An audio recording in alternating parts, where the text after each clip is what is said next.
मित्रांनो, big boss मराठीच्या घरामध्ये सध्याला 9 कंटेस्टंट नॉमिनेट आहेत आणि आपल्या समोर लेटेस्ट ओपनिंग वोटिंग ट्रेंड समोर आलेले आहेत. जाणून घेऊया कोण आहे टॉपला, कोण आहे बॉटमला. तर व्हिडिओ पूर्ण बघा. त्याआधी एक छोटंसं आवाहन करतो, व्हिडिओला लाईक केला नसेल तर लाईक करून, चॅनलवर नवीन आहात तर सबस्क्राईब करायला विसरू नका. तर मित्रांनो, टोटल 9 कंटेस्टंट नॉमिनेट होते. तुम्हाला माहित आहे ते म्हणजे प्राजक्ता, रुचिता, सागर, दीपाली, प्रभू, अनुश्री, सचिन, राकेश आणि रोशन. म्हणजे हे 9 कंटेस्टंट सध्याला नॉमिनेट आहेत बिग बॉस मराठीच्या घरामध्ये.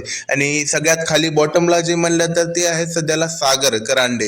हो, तर मित्रांनो, सागर करांडेचा आपल्याला काही गेम पण दिसत नाही आणि त्याला वोटिंग पण खूप कमी भेटत आहे, म्हणून सध्याला तो 9 नंबरला रँक करत आहे. 8 नंबरला बघलं तर दीपाली सय्यद आहे. हो, तर मित्रांनो, दीपाली सय्यदचा थोडा बहुत गेम आहे पण त्याला वोटिंग कमी भेट आहे, म्हणून ती बी सध्याला 8व्या नंबरला आहे. 7व्या नंबरला बघलं तर ते आहे रुचिता जामदार. हो, तर मित्रांनो, रुचिता जामदार सध्याला 7व्या नंबरला आहे, कारण तिचा बी गेम आता विशालमुळे थोडा थोडा खराब होत चाललाय. कारण विशाल सोबत तिने जोपर्यंत नव्हती ना तोपर्यंत तिचा गेम चांगला होता आणि तिला वोटिंग बी भेटत गेली. आणि इथं सध्याला 6व्या नंबरला जर बघितलं ते म्हणजे आहे प्राजक्ता शुक्रे. हो, तर मित्रांनो, प्राजक्ता नाही का सध्याला आपल्याला 6व्या नंबरला रँक करताना दिसून येत आहे, कारण त्यांचा गेम सध्याला थोडा बहुत दिसत आहे आणि तिला वोटिंग पण भेटत आहे. आणि तेच 5व्या नंबरला जे बघलं ते कंटेस्टंट आहे अनुश्री माने. हो, तर मित्रांनो, अनुश्रीचा गेम बी आपल्याला थोडा बहुत दिसून येत आहे आणि इथं तिला वोटिंग पण चांगली भेटत आहे, म्हणजे सगळ्यात मिड मध्ये ती सध्याला आहे. आणि 4थ्या नंबरला म्हणले तर प्रभू शेळके आहे. मित्रांनो, प्रभू शेळके मला तर लगभग ते ना हमेशाच नॉमिनेट राहते वाटाले, कारण जेव्हा बघलं तेव्हा तिचं नॉमिनेट मध्ये नाव येतच राहते. आणि 3ऱ्या नंबरला आहे तर सचिन कुमावत. मित्रांनो, हे सचिन कुमावतला चांगली वोटिंग आहे आणि त्यांचा गेम पण आपल्याला चांगला दिसून येत आहे, म्हणून सध्याला ते 3ऱ्या नंबरवर रँक करत आहेत.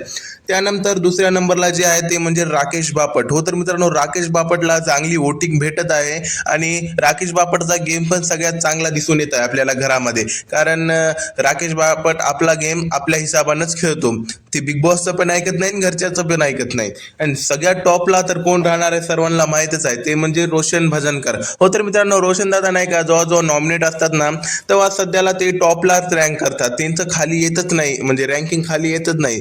तर मित्रांनो, हे सध्याला नाही का लेटेस्ट ओपनिंग वोटिंग ट्रेंड्स आहेत, म्हणजे आता एंड पर्यंत थोडा बहुत बदल बी होऊ शकतो. याच्यामध्ये कोण खाल्लं वरलं खाली पण जाऊ शकतो. पण तुम्हाला काय वाटते, कोण जावं या वीक मध्ये घराच्या बाहेर? कमेंट मध्ये नक्की सांगा. भेटूया पुढच्या व्हिडिओत पुढच्या अपडेट सोबत. तोपर्यंत बाय बाय आणि टेक केअर मित्र.